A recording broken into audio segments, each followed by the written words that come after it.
Congratulations, Denise. We're going to do a quick prize. Who'd like a prize? Really quick. Yeah? Okay, so we did a random just selection of names. We know you're here. We hope you don't leave the room because you have to be in person to win.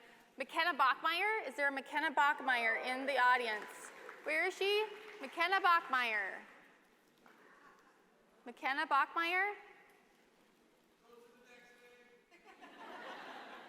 Okay, well, I will hold it, but we have a prize for her, and she can grab a t-shirt from behind the stage, so make sure you let her know that she can come and grab this. Well, I have the privilege of introducing our next keynote.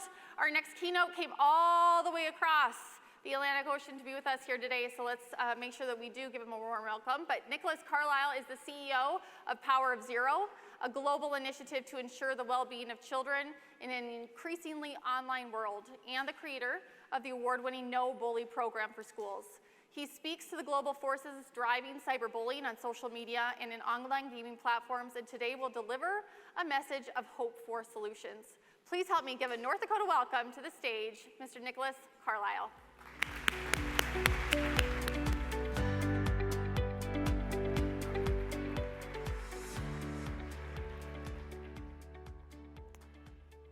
Good morning, North Dakota. It's a great honor to be with you today, and thank you for the warm welcome that you've given me. I was bullied when I was at school for 4 years relentlessly at a high school in London. And that's why I do this work, and that's why I started the No Bully program.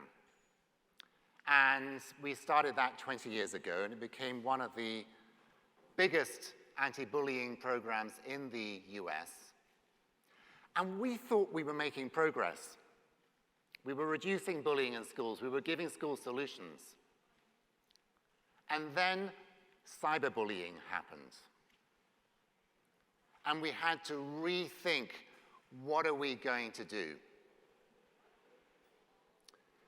And cyberbullying is one of the greatest challenges facing your students.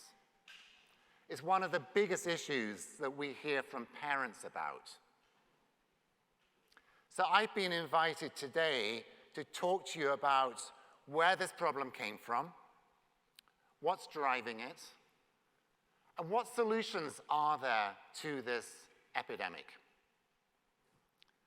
So let's kick this off by looking at where did it begin? And I'm going to take you on a journey 50 years back in time. Put up your hand if you recognize this slide. So some of you do. This is Earthrise, taken from aboard Apollo 8 on Christmas Eve, 1968. It's the first time the Earth was ever able to look back at itself. And it stirred in people an extraordinary tenderness for this fragile planet that we call home. And just a few months after this, a similarly momentous event happened. A team at UCLA sent the first ever message via a network computer to a team at Stanford. It was the birth of the internet. And that was also a similarly revolutionary moment. And the founders of the internet sensed the momentousness of this. And they framed it with a bold new vision that finally we would be a connected world. And finally, there was a chance to create a sense of shared humanity that joined the whole world and that could transcend any of our political and our religious differences. The internet was born with extraordinary hope.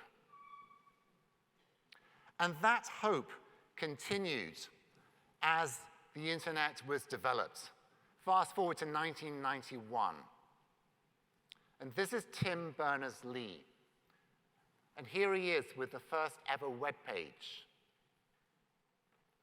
And web pages gave a possibility of knowledge that only kings and their ministers could dream of in times of old. and a sense of shared knowledge that was taken and embraced by wikis and then by Wikipedia. 2001, we have the world's first ever online encyclopedia, created by the people, for the people, and it was free. Again, an extraordinary sense of possibility. Fast forward a little bit further, and we get to 2007.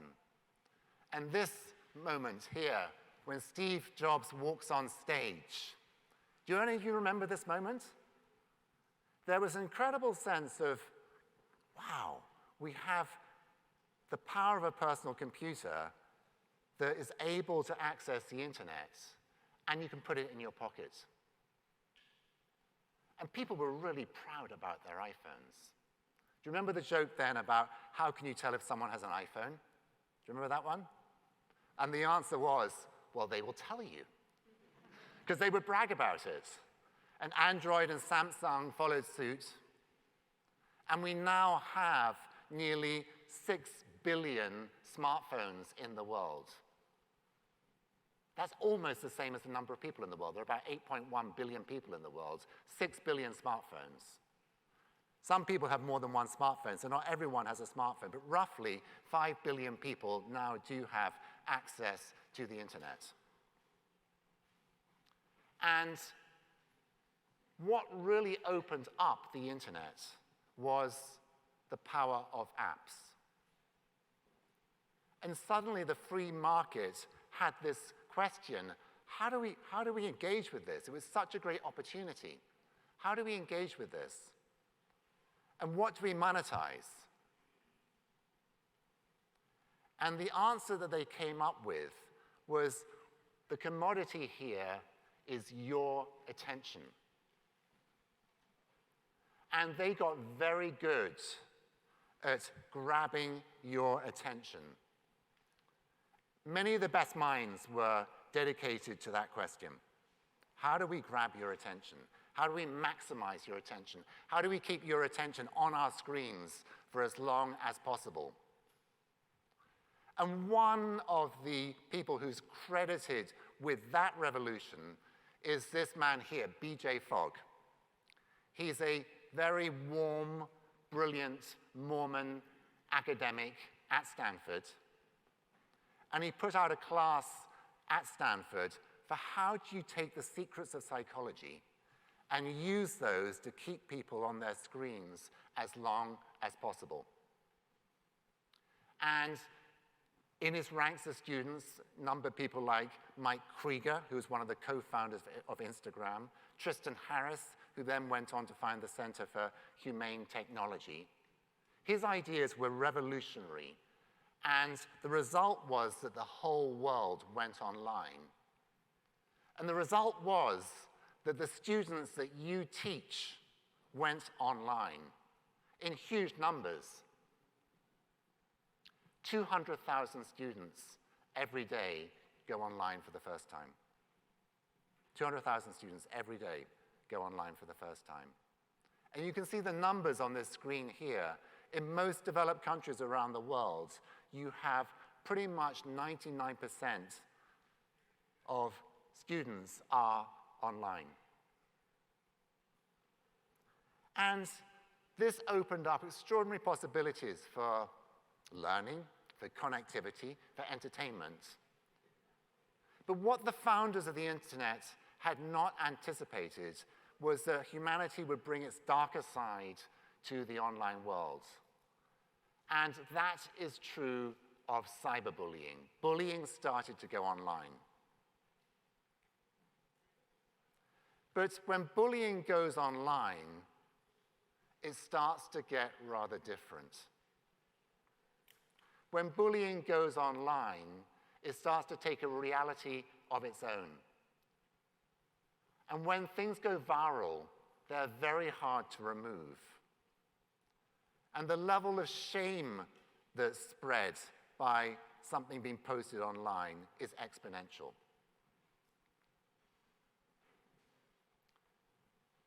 The size of the cyberbullying epidemic is very, very big.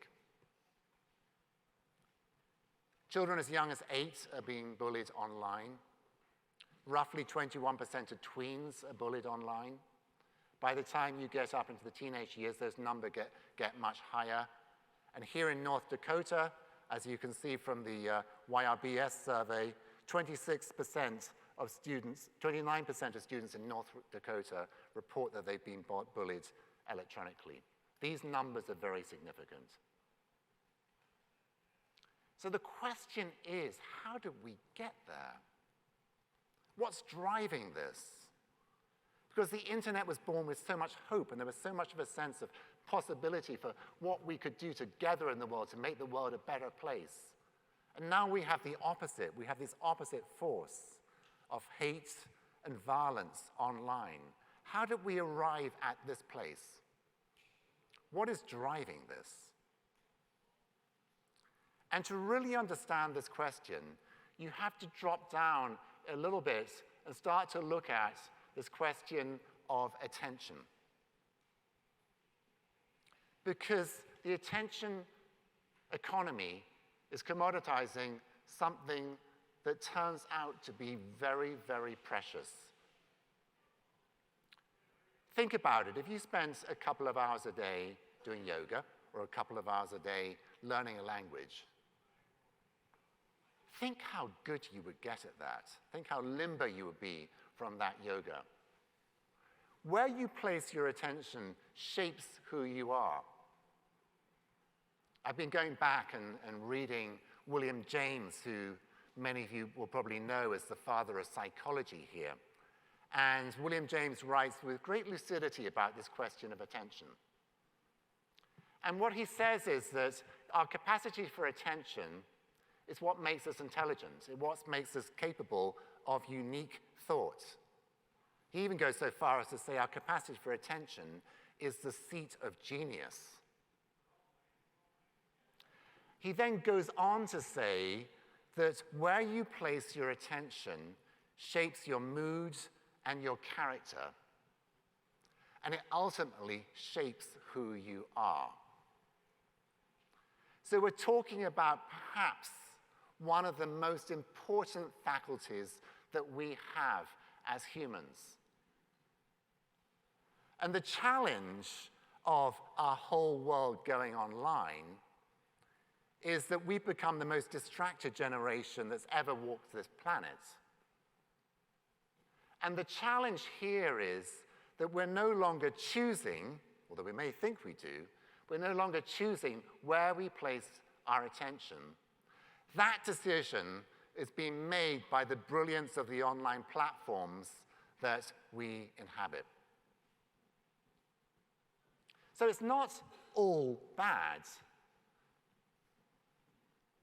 Put up your hand if you've ever watched a cat video online. And a lot of you are smiling as you put your hands up there. There's a lot of good stuff online, so we need to be thoughtful about how we talk about this. We need to be nuanced. Clearly, when you go online, there's some great experiences to be had. But for every time one of us goes online to watch a cat video, there are probably 100 people online engaging with video games. This is one of the greatest, biggest uses of our time when we go online. And again, with video games, there's some great video games out there. There's some great educational video experiences that you can have as you go online. But with video games, we find that roughly 90% of the most prevalent video games are violent.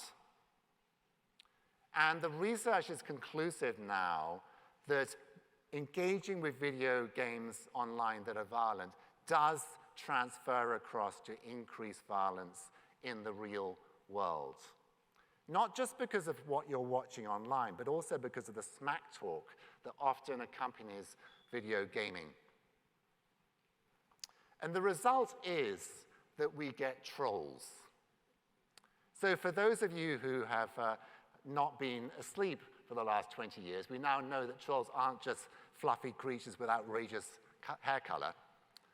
They're actually people that go online and love stirring things up online. But we start to see now the transitions of violence from video games and from other sites to the online world. And what we find is that roughly a quarter of your students, your high school students, your middle school students, teens, 1/4 of teens, put up their hands and say, yes, I engage in trolling when we go online. This is from a study in the European Union, and it went on to look at 11 other troubling online behaviors and asked about those. 64% of teenagers say, yeah, we engage in these behaviors. Where you place your attention shapes who you are. This is one of the results. We also see online a phenomenon that extreme views get more prevalence. Extreme views get more attention. As you start to scroll through sites, you will inevitably be presented with more extreme versions of what you are seeking online. And it explains phenomena like Andrew Tate and how a person who essentially is putting forward a message of hate and a message of toxic masculinity that I thought had died off years ago, it explains how he manages to get to the top of sites like TikTok. And as we look at the drivers of what's happening online, we also need to look at something called negativity bias. We all experience that. It explains why when we're driving along on the freeway, and there's an accident on the other side of the freeway, you'll notice that pretty much everyone cranes their necks over to look. You can't help yourself. You know you're going to feel bad when you look, but you have to look. And it's the same with the same phenomenon happens when we go online. And the algorithms that determine what you see when you go online, that pushes things to the top of the ladder when you go on something like YouTube or Twitter, they know that you're going to be responding to these types of words. And so these go to the top. And when it comes to Facebook, indignation is the name of the game if you want your post on Facebook to get greater prevalence. So think about it. If that's going on, if that's what social media is surfacing to the top, inevitably you're going to be shaped by that, because where you place your attention shapes who you are. You start to become online more aggressive, a little bit less friendly than you are in person. And as we look at this phenomenon of cyberbullying and we ask ourselves, why is it so bad? Why is it so painful? Why, in extreme cases, do students start to talk about wanting to kill themselves? You have to look at the state of teenagers and what's happening to their mental health. And one of the phenomena that we see is there's a big gap between the aspirational side of the messaging of many sites like Instagram, which is portrayed here, and the reality of the lives of teenagers. There's a huge gap going on. And for some of them, aspirational is inspirational. But for many others, there's a sense of impossibility. I can never be that. I can never look like that. And if you have a sense of impossibility, it's going to pull you down. And that's what was revealed in Facebook's and Instagram's own analysis that was leaked by Frances Hogan to the US Senate Judiciary investigating the social media companies. And here are some of the findings that Instagram itself was establishing through its reports. Quite shocking. So it's not surprising if you have this gap and you're going and spending time online, it's not surprising that you have this phenomenon here. This graph was presented to the US Senate Judiciary Committee, and it's come to be known as Haight's elbow. So Jonathan Haidt is a very interesting guy. He's a social psychologist, professor in New York. And he's been tracking various social phenomena for years. And generally in the social sciences, when you track what's going on with people, the graph is fairly flat. It doesn't change very much. There's a slight variance. But what he found was that around 2010, 2011, suddenly we had this elbow, this huge spike, and teenage loneliness rates doubled. That is shocking. And in parallel with that, he found that depression rates also doubled, worse in girls than in boys, but a similar spike. So the question is why? Is it just correlation, or is it just causation? And as they crunched the numbers and looked at all the other variables in this, it's fairly convincing, Jonathan Haidt puts this argument forward, that the cause of this is exposure, the doubling that took place at around 2011, 2012, the exposure of young people to social media. So those are some of what's driving this phenomenon. The question then is, how do we get out of this fix that we're in? How do we solve for this? And put up your hand if you're a parent. I'm curious. So a lot of you are parents. So it's challenging. We all see some version of what I'm talking about today in the news. And the challenge for parents is, what do you do about that? Do you revert to a tech-free childhood? And the World Health Organization is saying yes, certainly for children under the age of 5. Up to the age of 2, there should be 0 tech. From 2 to 5, they're saying maybe an hour a day. But they're saying in any case, make sure that you balance children's online screen time with physical activity and play. Some parents I've been talking to attempt to extend this into the teen years. I remember I was talking to one parent, and she was saying, yeah, I told my daughter I'm not going to give her a cell phone until she's 16. And I kind of said, how are you managing to do that? Surely she protested. And it was fascinating because she said, yes, she did. She fought it for a while. But actually, she's thankful that I'm watching over her and I'm protecting her and I'm looking out for her, and she's willing to go along with it.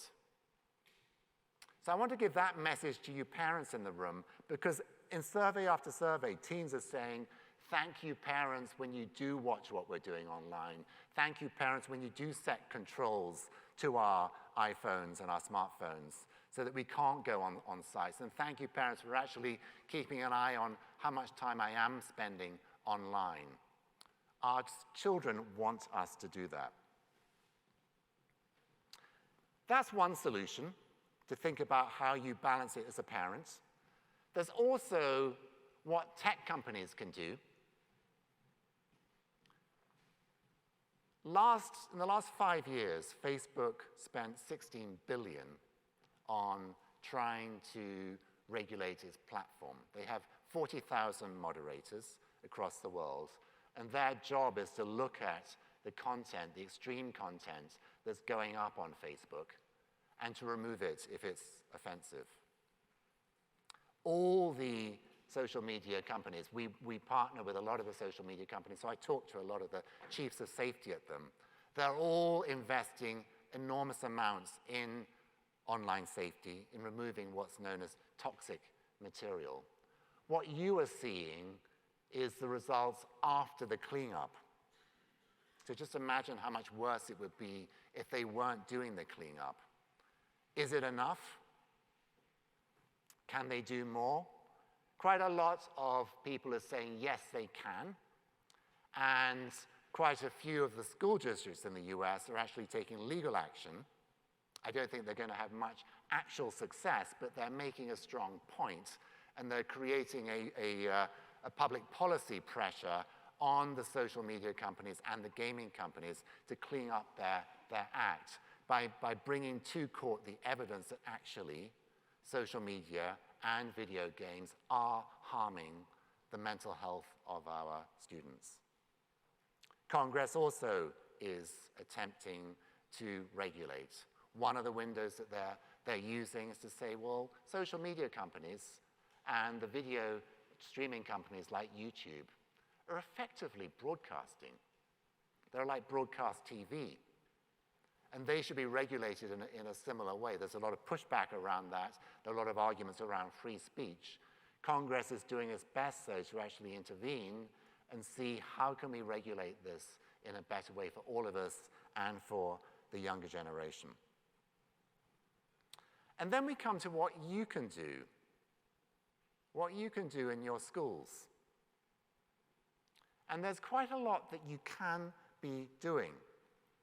So first off is prevention, is to start to look at how do we actually equip the generation that's going through school right now with the skills that they need to handle the online world. What we're doing at PowerZero is starting to create a life skills program for younger children, because children are online from a young age. And we're starting to look at what are the life skills that they need from a young age to learn how to navigate this online, offline world that they live in. And we're focusing on 4 major skills: emotional regulation, how do you manage your feelings when you go online so you don't get stressed out, so you know when enough is enough. We're teaching them critical thinking, because in an age where so much fake news is coming through, so many deep fake videos are coming through, even from a young age, you need to be able to understand, who can I trust online? And what can I believe online? And we're looking at also, how do you teach kindness? Because what seems to happen when any of us go online, if I can't see the whites of your eyes, something seems to happen to my empathy. Something seems to happen upon that break upon my aggression. So that when I go online, I'm more likely to be aggressive. I'm more likely to say things online that I would never say to you face to face. And as you work with older students, it's going to be important to teach them media literacy, because they need to decode, just as we're doing today, they need to decode what actually happens when I go online, and why are these sites so good at grabbing my attention. I took a laugh at one of the 6-year-olds we were working with, who, when we were talking about the online world, and he was saying, how does YouTube know what I like to watch? How does it get into my head like that? Which is a really good question. It's the same question, actually, for any of your students, is to start to understand how come the social media world, the gaming world, is so compelling. How come it grabs our attention so successfully? And how do we manage to regain control so that we decide where we place our attention, not the social media companies, not the gaming companies? We start to reclaim our power of attention.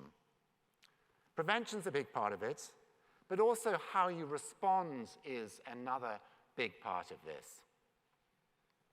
The thing about cyberbullying is that in most cases, it's the same students being cyberbullied as are being bullied face-to-face. And just as with face-to-face bullying, you need to make sure that your school has the capacity to help students with it. The same is true of cyberbullying. You need to have the capacity to safeguard them from those online challenges. I'm running a session, I don't know if you saw this a little bit later today, there's a breakout session. If you're interested in this space, do come and listen at that breakout session. One of the fundamental challenges that you have as schools is to win the trust of your students. Because so often as adults, when it comes to bullying, we've made it worse. And students generally don't trust us. So you need to be figuring out, how do we actually create an intervention that's non-punitive, that's solution-focused, and that students will trust us enough to say, yes, I need your help, there's a problem going on, please let's do something about it. So come later on to that breakout session, and we can talk more if you want to find solutions to this space. But the final way, probably the most powerful way, to remedy the rise of cyberbullying and hate speech online is to come back to the values that we talked about at the beginning today, to come back to those values of shared humanity that the founders of the internet had, a shared humanity that could transcend our differences. Nelson Mandela, writing at the end of his life, put this really well. We can learn to hate, and the internet, sadly, is teaching us how to hate. And just as we have the capacity for hate, we have the capacity for love and for kindness. And we can learn to love and to be kind again. And the greatest gift that you can give to your students is to remind them of that and to show them how to love and to show them how to be kind online and offline. And if we can do that, we can start to turn around this epidemic of cyberbullying, which is engulfing us right now. Thank you very much.